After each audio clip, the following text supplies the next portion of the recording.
Online कक्षा में आप सबका स्वागत है। कक्षा 9वीं, विषय अर्थशास्त्र, पालमपुर गांव की कहानी, चैप्टर नंबर 2। इससे पहले हम पढ़ चुके हैं कि पालमपुर गांव का परिचय, उत्पादन के प्रमुख तत्व कौन कौन से हैं। आज हम पढ़ेंगे पालमपुर में खेती, जिसके अंतर्गत 2 बिंदुओं पे अध्ययन किया जाएगा।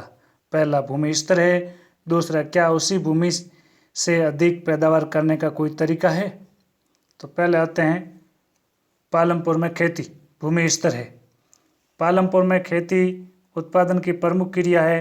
काम करने वालों में 75% लोग अपनी जीविका के लिए खेती पर निर्भर है। वे किसान अथवा कृषि श्रमिक हो सकते हैं। इन लोगों का हित खेतों में उत्पादन से जुड़ा हुआ है। लेकिन ध्यान में रहे, कृषि उत्पादन में एक मूलभूत कठिनाई आती है कि खेती में जिस भूमि का उपयोग करते हैं, जितना क्षेत्र होता है वह स्थिर होता है। पालमपुर में वर्ष 1960 से आज तक जुताई के अंतर्गत भूमि क्षेत्र में कोई विस्तार नहीं हुआ। हाँ, 1960 के दशक में गांव की कुछ बंजर भूमि को कृषि योग्य भूमि में बदल दिया गया। नई भूमि को खेती योग्य बनाकर कृषि उत्पादन को और बढ़ाने की कोई गुंजाइश नहीं है। भूमि मापन की इकाई हेक्टेयर है, जो 1 हेक्टेयर 100 मीटर की भुजा वाले वर्ग के क्षेत्रफल के बराबर होता है। भूमि मापन में गांवों में कुछ क्षेत्रीय इकाइयाँ भी काम में ली जाती है, जिसमें बीघा, गुंठा ये आदि है। अब आता है दूसरा बिंदु, क्या उसी भूमि से अधिक पैदावार करने का कोई तरीका है। तो यहाँ जिस प्रकार से जिन फसल पैदा की जाती है, जैसी सुविधाओं के बारे में हमने अध्ययन किया, उनको देख करके हमें ऐसा लगता है कि ये ऐसा गांव उत्तर प्रदेश के पश्चिमी भाग के किसी गांव की तरह है। वहाँ पूरी जो भूमि है वो समतल है, जिस पर खेती की जाती है। बेकार में कोई भूमि नहीं छोड़ी जाती है।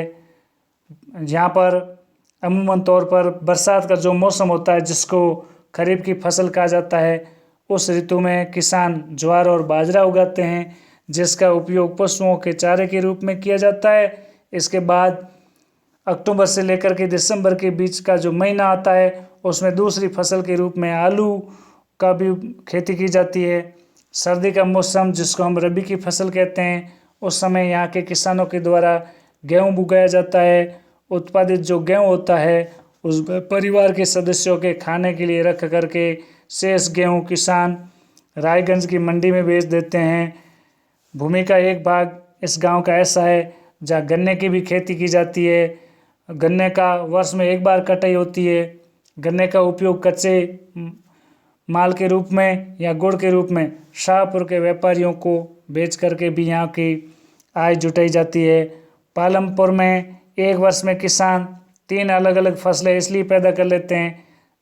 इसका सबसे प्रमुख कारण है कि जो सिंचाई की सुविकसित जो व्यवस्था है वो काफ़ी पहले से ही है, क्योंकि यहाँ पर जो बिजली है वो पहले ही आ गई थी। और इसका असर ये पड़ा कि जो सिंचाई की पद्धति है वो पूरी तरीके से बदल गई। पहले जहाँ किसान कुओं से रेट के द्वारा पानी निकाल करके छोटे छोटे खेतों की सिंचाई करते थे, लेकिन जब लोगों ने देखा कि बिजली से चलने वाले नलकूप, जिसको ट्यूबवेल कहा जाता है, वो ज़्यादा असरकारी है, उससे अधिक क्षेत्र की सिंचाई बड़े आराम से की जा सकती है, तो प्रारंभ में कुछ नलकूप सरकार के द्वारा लगाए गए, पर जल्द ही किसानों ने अपने स्वयं के स्तर के नलकूप लगाने शुरू कर दिए, जिसका परिणाम ये हुआ कि 1970 के दशक के मध्य तक 200 हेक्टेयर के पूरे जुते हुए क्षेत्र की सिंचाई भी होने लगी। भारत में हम यदि देखते हैं तो सभी गांवों में इतनी उच्च स्तर की सिंचाई व्यवस्था नहीं है। नदी मैदानों के अलावा हमारे देश में जो तटीय क्षेत्र है वहाँ सिंचाई की अच्छी व्यवस्था है। इसके विपरीत जो पठारी क्षेत्र जैसे दक्षिणी पठार है, उसमें सिंचाई कम होती है। देश में आज भी कुल कृषि क्षेत्र का 40% से भी कम क्षेत्र में सिंचाई होती है। शेष क्षेत्रों में खेती मुख्यतः वर्षा पर निर्भर है। इसलिए फसल के उत्पादन को बढ़ाने के लिए यहाँ के किसानों के द्वारा बहुविध फसल प्रणाली अपनाई गई। किस प्रकार से उत्पादन बढ़ाया जा सकता है, तो बहुविध फसल प्रणाली का मतलब क्या होता है, एक वर्ष में किसी भूमि पर एक से ज़्यादा फसल पैदा करने को बहुविध फसल प्रणाली कहा जाता है। तो ये भूमि को किसी एक टुकड़े में उपज बढ़ाने की एक सामान्य प्रणाली है। पालमपुर में सभी किसान कम से कम 2 मुख्य फसलें तो हर एक पैदा करते हैं। एक तो ज्वार और बाजरा है और दूसरा गेहूं है। लेकिन कई किसान तो पिछले 15-20 वर्षों से तीसरी फसल के रूप में आलू पैदा कर रहे हैं।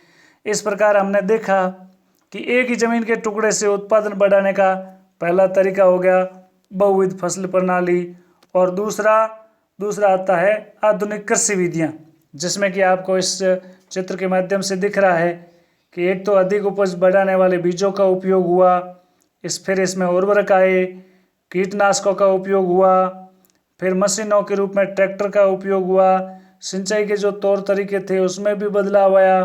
कुछ स्थानों पर नहरों के माध्यम से हो रही है, कहीं पंप सेट है, कहीं बिजली है, कहीं बांध है। इस प्रकार से अधिक उपज वाली आधुनिक कृषि विधियों का प्रयोग शुरू हो गया और इसके अंतर्गत उपज को भूमि के किसी टुकड़े में एक ही मौसम में पैदा की गई फसल के रूप में मापा जा सकता है।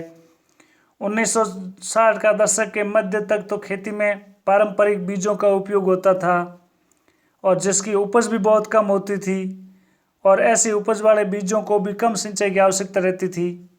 किसानों को उर्वरक के रूप में अपने गाय के गोबर का या दूसरी प्राकृतिक खाद था उसका प्रयोग करते थे, और ऐसी जो व्यवस्थाएं थी वो हर एक किसान के पास में थी, उनको खरीदना नहीं पड़ता था।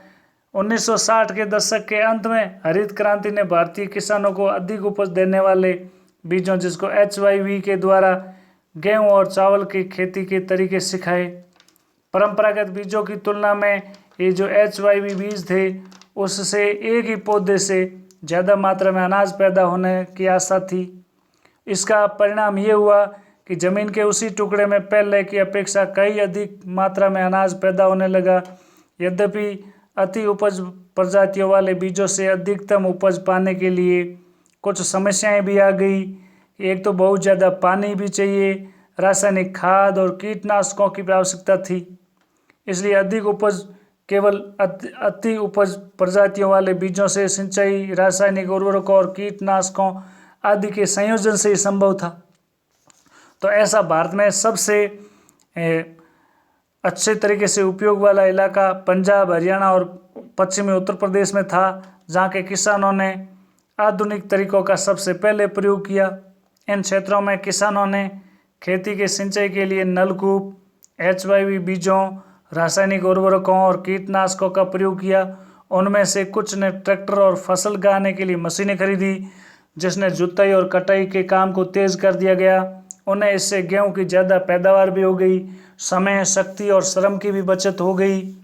पालमपुर में जहां परंपरागत बीजों से गेहूं की उपज जहां पहले 1300 किलोग्राम प्रति हेक्टेयर थी, वहीं ऐसे उन्नत प्रकार के बीजों के उपयोग से वही उपज प्रति हेक्टेयर 3200 किलोग्राम तक पहुंच गई।